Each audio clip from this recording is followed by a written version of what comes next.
pagpapakumbabang loob.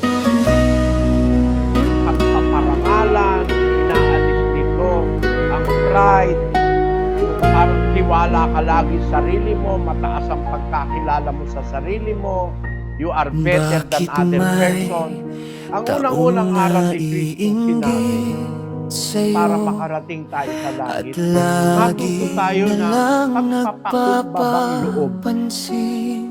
Yung At to learn how lagi to kang humiliate sinisiraan sa aalisin natin ang pride, kahit wala kang aalisin natin ang kataasan ng ginagawang kaisipan, mali.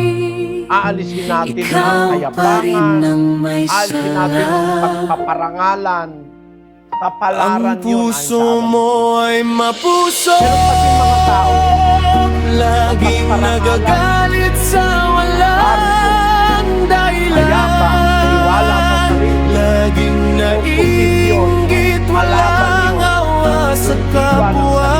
Kahit alam niya na ang buhay ay pansamantala lamang. ang gusto ni Kristo unang-una, maging mapagpakumbabang loob tayo.